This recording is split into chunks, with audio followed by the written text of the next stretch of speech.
Excuse me, had a lot of guys uh, play well, and of the 10 guys we played, we needed all of them, and so good win. Hard team to play. They can really score, and they've got a lot of crafty guys out there, and a couple of really great players with Murphy and Williamson. Some of your players have been talking about with their synergy with Jay Huff that he's gotten better at knowing the better times to pop and when to roll. How have you seen him evolve in that way for you guys as he's figured out where his shots are coming? Well, he's worked hard, and he's gotten better, and there's been real growth. There's growth with his connection with his teammates, and you can see where the progress has been made.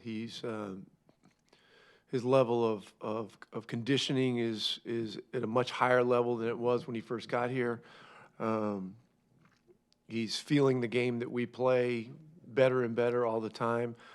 I think he got a few rebounds tonight.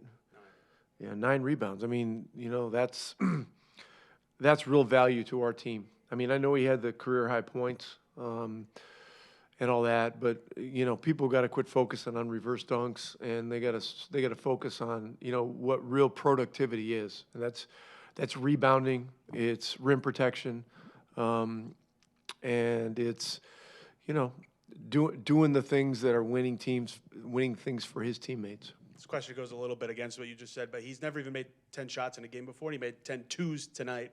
We ask a lot about his three-point shooting, but where have you seen him find his spaces around the basket more of late? Well, it's all about timing. This is a team that was doing a lot of switching, so there were opportunities to get the ball into them with smaller guys. Game to game, teams throw different schemes at you. They throw different looks, and there's real progress here. So that's great. It's great, but you know how these things are. When you make this kind of progress, you get more film on Detroit's pregame stuff tomorrow night, and they're going to be locked into even more. So the challenges never stop, but he's taken on a lot of challenges, and I expect that he will continue to do that. Jarrett's had a couple reps defending Zion in the second quarter that seemed to go well. What did you like about what he did defensively tonight? I thought his body position was good in some of those instances. He's got such good hands that he gets he gets a little too aggressive at times, and he got in a bit of foul trouble because of the reaching. So that's kind of a cautionary tale tonight. But look, his growth continues to happen before our eyes. Doing a lot of really good things, shooting the ball well, rebounding, and he gives us another versatile big body to guard guys, like Williamson, but also guys like Murphy. I've asked some version of this question before, but you've talked about just the offensive growth. What stood out to you about the way just this whole starting five has come together and how they've learned how to operate with each other as a unit? Well, there's definite progress. I don't think it's an overstatement to say that we set ourselves up for most improved early on. Right. It was a struggle. It's just a struggle, and the lineup had a lot of different looks.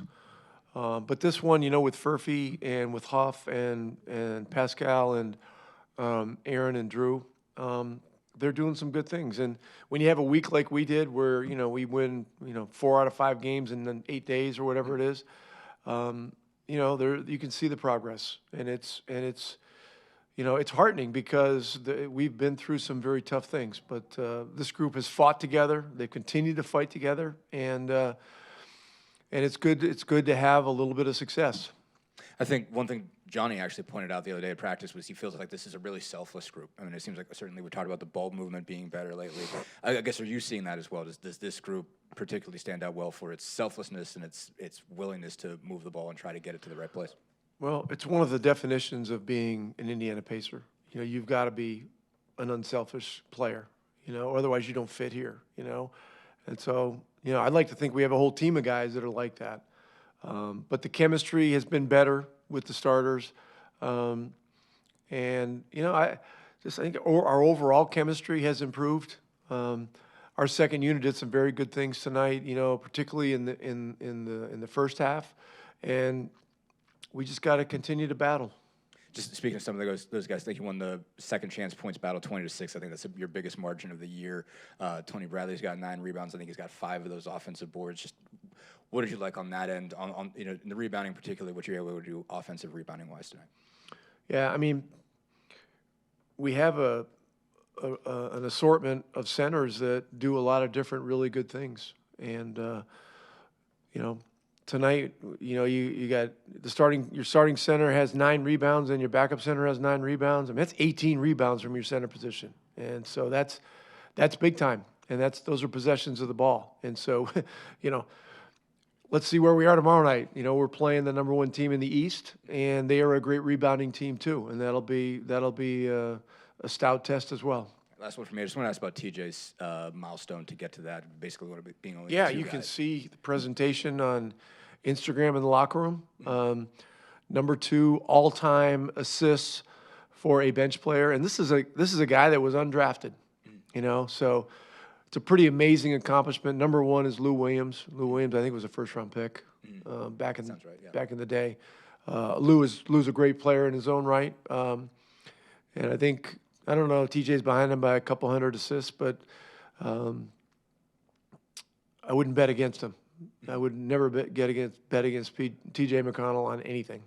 Pascal, we talked to you a little bit about synergy and working with Jay Huff in that opening front court tonight. He makes 10 twos. He's never even made 10 shots in a game before. How have you seen him evolve and get better within that offense and that opening 5? Yeah, no, he's getting better. I think just understanding where he needs to be, continue to run the floor, get some good rolls, and I think he's a shooter, so I think sometimes he forgets that he's 7 feet, So just get down there, get some dunks, some of those tricky ones.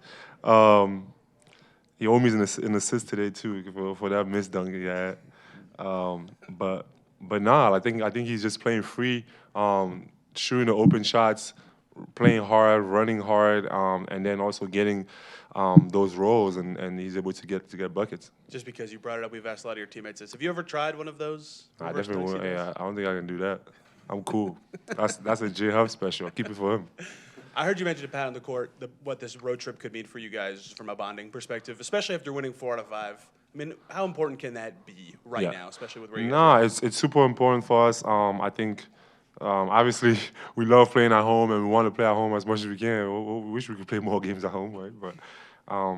But I think it's going to be a good opportunity for us. Go out on the road, some tough games against some really good opponents.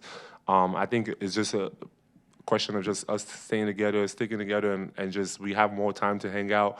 And hopefully we can just get a good momentum, get a couple of wins there, and get ourselves going, and just that good vibes that we're looking for, and again just continue to chase that feeling of that you feel after a win. So that's my thing. I'm gonna keep saying that. We got to keep chasing that. How have you just seen this collection, this starting 5, grow together? I mean, it seems like even there's been a lot of pretty good offensive efficiency since this group has been together with Johnny and Aaron, together with you and Drew.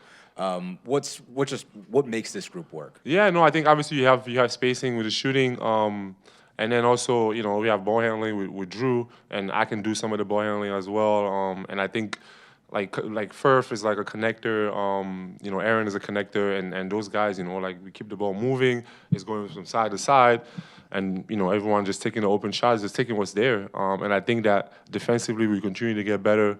Obviously, Aaron getting back into himself, and Furf, defending. We have Drew, so I think Jay with the blocks. So I think we have a good balance of things, and I think if we continue to just improve, it could be a good lineup. I want to go back to what you said about Jay. Just what did he do particularly well just tonight to get the open looks around the rim? I think he was. I thought they did a lot of switching, so he was rolling down the rim, getting some easy ones, and then once you start decide to see the ball go in, the easy ones, then the 3 just becomes even easier, and he can do that. He just lets it go. And for me, I just felt like, again, once you continue to play the game inside.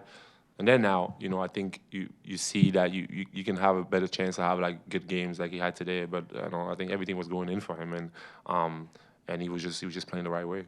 Just what stood out for you earlier? I think you were able to get 11 of the first 16 or 17 or something like that. I mean, just what did you see in terms of your opportunities offensively tonight? What do you feel like? Just taking the shots that's open.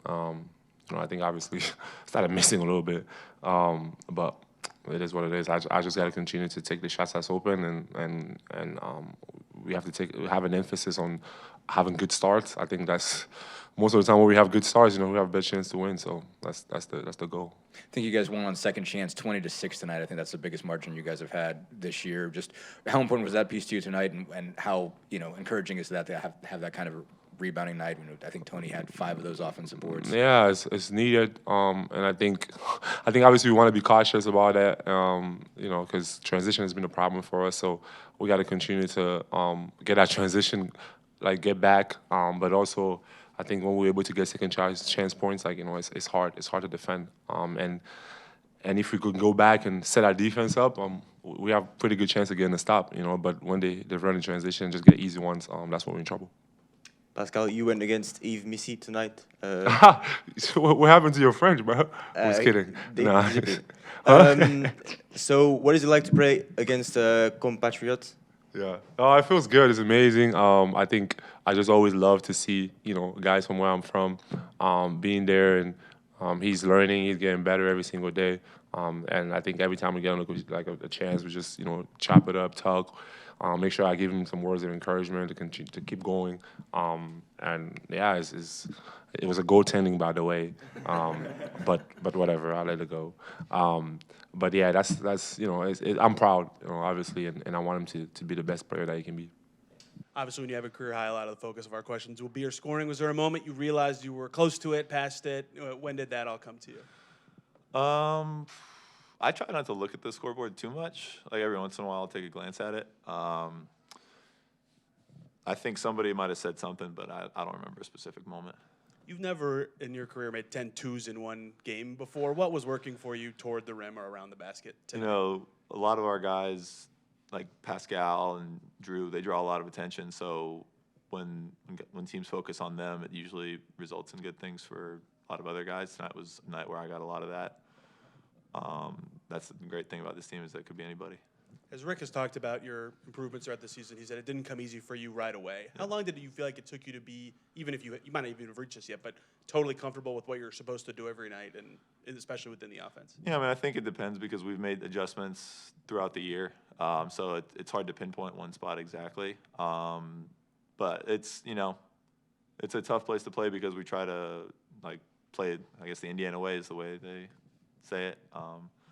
But it's been a lot of fun, and I've enjoyed getting to learn it throughout the time. In a more unique system like this, a lot is asked of the bigs. When did you feel like you figured out what you needed to do every night in terms of ball movement, screen dive here, screen pop there? There's so much you have to do. Yeah. When did you feel like you actually got that down? Again, great question, because I think, based on adjustments we've made throughout the year, that changes. But there's nights where rolling is going to be a better option. There's nights where popping is going to be a better option. So typically it's a night-by-night thing. Just, I guess, to keep going on that, just I think 9 of your 10, 2-pointers were within 5 feet of the bucket. I mean, just what did you see open up? Like you said, I would say it comes from the attention that Nembhard and that Pascal get, but what did you see open there that you could take advantage of? I don't tend to shoot from further away from 5 to 2 inches, really, if I'm within the 3-point line. So, again, those guys, they would drive, my man would leave me, or sometimes it would be off of a seal, that type of thing. So, again, those guys make it easy. This starting 5 has been pretty good as far as offensive efficiency is concerned over the last month. And just what's made this group work well together? I think we try to Pascal's obviously got probably the most gravity within that group, so we try to work around that. We try to figure out ways to both get him open and to make it easy for him to pass out of a lot of double teams. I think we've gotten to figure that out a little bit. How have you done that? How have you figured out how to operate around his gravity? Just trying to figure out when to space, when to cut, when to roll. Just making sure that we, give him a lot of space, given that he doesn't always have a ton. How much hell did you catch for the missed reverse dunk? It hurts a little bit more because I finished with 29. Yeah. I had to make I got another opportunity to do one, and I finished it pretty immediately after. That made me feel a little better, but I probably should have gotten chewed out more, if I'm being honest. I felt Obi's going to hate me for saying this, but he told me about it, so I'll bring it up. I feel like Obi missing his signature between the legs dunk in New York. He told me about that from a few years ago. It very much felt like that because, again, it's like a signature thing, and Right. you can't miss your signature. So I'll hope that we can scrub that from the internet. At what point when you were up there did you decide to start twisting? 'Cause Oh, well, you were I almost don't there. I was close, but I don't even know if I would have made it dunking it normally. I mean, I took off You from don't pretty know? far away. Yeah. And I was up there, and I was like, oh, I could do it, really get the team going. And then I realized I was nowhere close enough, and I was like, lay it up, no, nothing. But, oh well.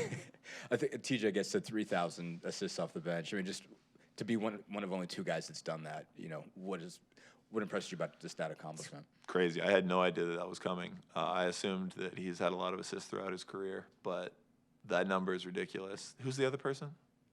Lou Williams. That's cool. That's a cool group to be a part of. And the way he plays, the way he is just such a willing passer as well as scorer. He's been really fun to play with.